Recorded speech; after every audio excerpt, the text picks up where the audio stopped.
Et pour en parler, notre invité politique, c'est donc vous, Dominique Fauchy, bonsoir. Bonsoir, Calédonien. Et merci d'avoir accepté notre invitation. Cette question du report ou non des provinciales, elle est aujourd'hui centrale dans vos différents communiqués. Qu'est-ce qui aujourd'hui vous pousse à militer pour le maintien au mois de novembre? Nous, ce qu'on dit, c'est qu'il faut arrêter cette mascarade. Cette mascarade, puisqu'on l'a vu lors de l'audition de l'ancien MOM, M. Valls, dernièrement, qui a bien indiqué que ce qui a été signé à Bougival, c'était un projet d'accord.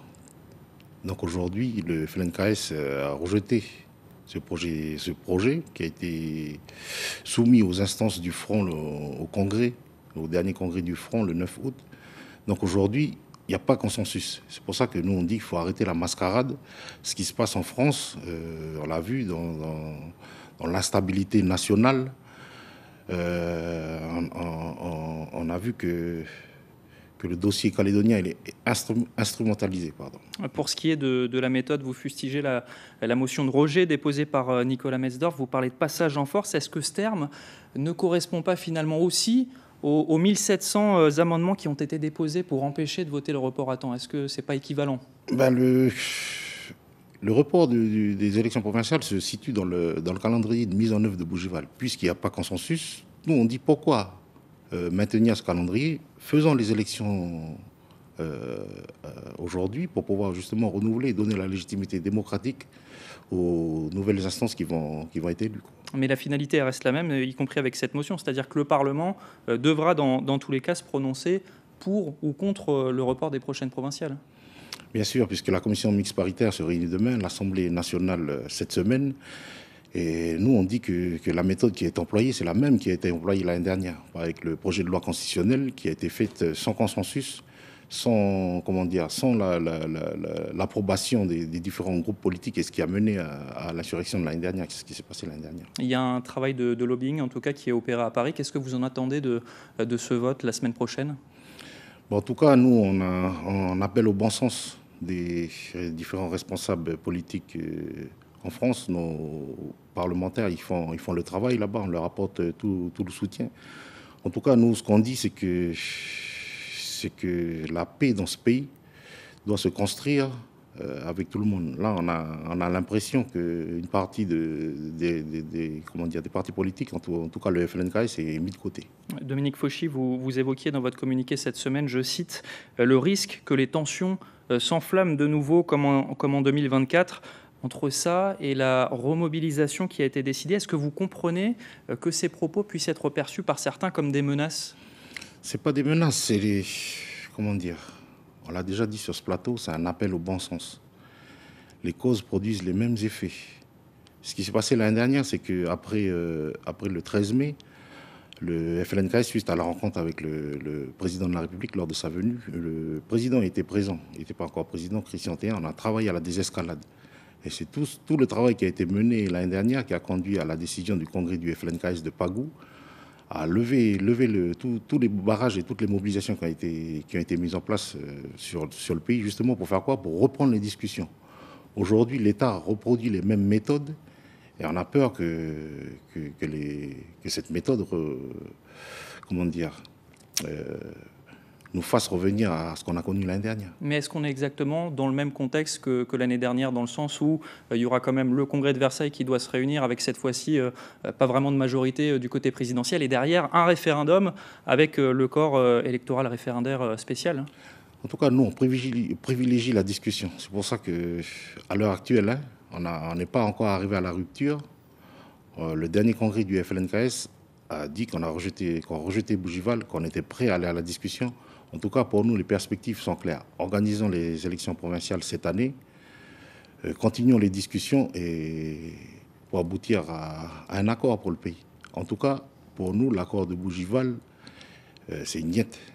C'est une niette tout simplement pourquoi? Parce que Bougival, c'est un accord dans la France. On n'a pas passé ces deux accords, ces 37 années-là, à préparer notre pays à exercer les compétences et à pouvoir devenir indépendant pour aboutir encore à un statut encore à l'intérieur de la République. Jusqu'où est-ce que vous êtes prêt à aller pour protester? Est-ce que ça peut aller jusqu'au barrage?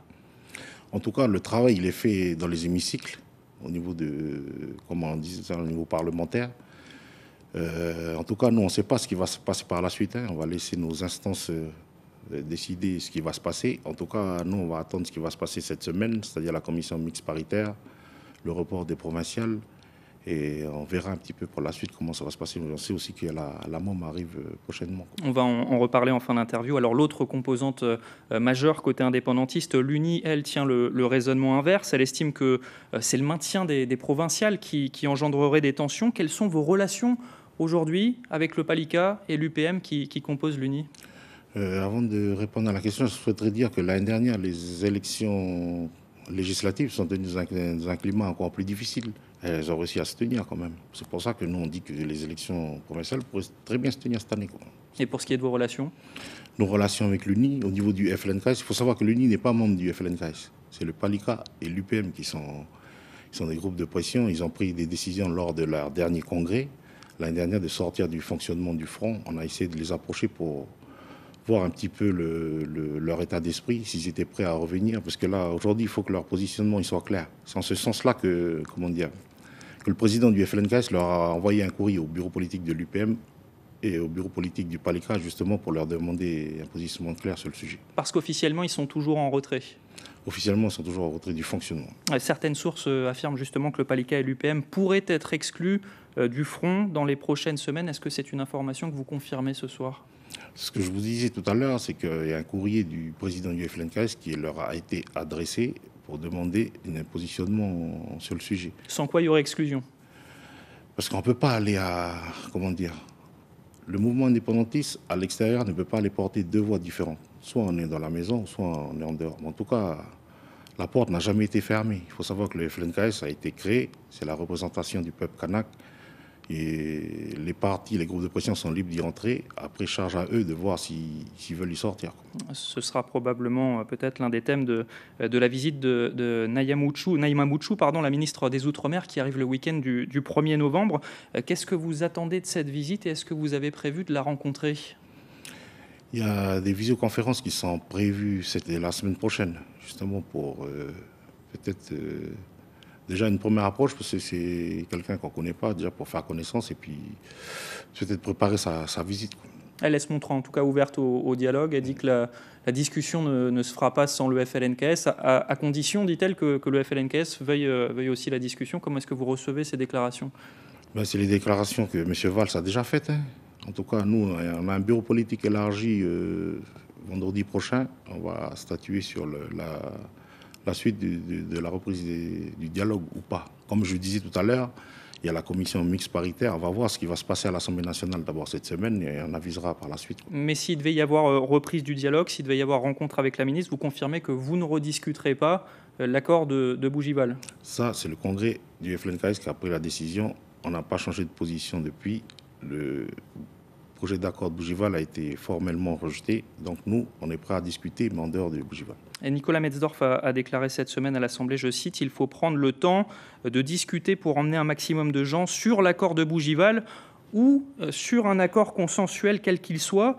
Est-ce qu'entre Bougival, que vous avez rejeté, et Deva, que les loyalistes ont rejeté, il n'y a pas un juste milieu, un chemin à trouver ? Il faut continuer à discuter. En tout cas, nous, on reste ferme sur nos positions. Comme je disais tout à l'heure, les élus qui ont été élus depuis 2019, leur mandat est arrivé à terme. Donc il faut donner de la légitimité en organisant les élections provinciales, justement pour pouvoir continuer la discussion et pouvoir asseoir le résultat de ces discussions. Justement. Et quitte à discuter sur un nouvel accord ? Quitte à discuter sur un nouvel accord. En tout cas, nous, l'objectif reste le même, l'accession du pays à la pleine souveraineté. Avant de passer aux questions des internautes, un mot sur la lettre ouverte que Pierre Chanel Tutugoro, votre chef de groupe au Congrès, a écrite cette semaine. Le groupe réclame la démission du gouvernement local. Est-ce que c'est pas rajouter de l'instabilité à l'instabilité pour le coup ? En tout cas, nous, ce qu'on a constaté, c'est qu'aujourd'hui, la majorité au gouvernement, elle est bancale. Elle est bancale, on a vu le résultat du... Elles l'ont toutes été ces dernières années. Oui, mais pourquoi avoir fait chuter le gouvernement ? Ceux qui ont fait chuter le gouvernement Mapou, justement, on l'a fait chuter pour ces raisons-là. Aujourd'hui, on constate qu'il n'y a pas de stabilité au sein de nos institutions et que les politiques qui sont mises en œuvre au sein du gouvernement, on a l'impression que c'est une antenne de la province sud. Mais alors, qu'est-ce que ça changerait la démission finalement? C'est pour ça que nous, on demande justement la tenue des élections cette année. Alors Dominique Fauchy, je vous propose de passer aux questions des internautes, celles posées sur notre page Facebook avec cette première question. L'accord de Bougival est censé être soumis à la population avec un corps électoral gelé. On parle donc ici du corps spécial référendaire. Accepterez-vous le résultat des urnes? Nous, comment expliquer? Je ne sais pas ce qui va se passer si on arrive jusque-là. Ça veut dire qu'entre-temps, le projet de loi constitutionnelle serait passé et qu'on irait jusqu'au référendum. On voit très bien que dans la mouvance indépendantiste, le projet d'accord de Bougival ne fait pas consensus. Le FLNKS l'a dit clairement. Et là, on a des hauts responsables du PALICA, qui ont notamment le président de la province Nord, qui a déclaré, qui a donné son ressenti en Assemblée de province Nord vendredi dernier. Il disait que l'accord de Bougival, le projet d'accord de Bougival n'était pour lui pas la suite de l'accord de Nouméa. Ce n'est pas forcément une information qui a été confirmée. Jean-Pierre Jaioué dit que la citation est sortie de son contexte. On attendra certainement d'avoir la citation précise. On a eu confirmation des élus du Nord. Alors, deuxième question, est-ce que Christian Théin va rentrer en Nouvelle-Calédonie? C'est la décision du tribunal. Elle a été... Le tribunal lui donne en tout cas la possibilité de le faire. Est-ce que vous avez des informations sur son retour? Ça va bientôt arriver. Ça va bientôt arriver, on parle de semaines? En tout cas, il y a un problème administratif de passeport. On ne sait pas si c'est volontaire ou pas de la part du gouvernement de bloquer le président du FLNKS là-bas. On termine par une troisième et dernière question. Quelle est votre lecture aujourd'hui de la devise de l'Union calédonienne, 2 couleurs, un seul peuple? On n'a jamais changé de devise depuis. D'ailleurs, dans nos partis, il y a des gens de toutes les couleurs, même que ce soit au FLNKS, de toutes les communautés. Donc pour nous, on n'a jamais renoncé à faire peuple avec tout le monde dans le pays. Une volonté qui est toujours là? Bien sûr. Dominique Fauchy, je rappelle que vous êtes le secrétaire général de l'Union calédonienne. Merci d'être venu ce soir. Merci.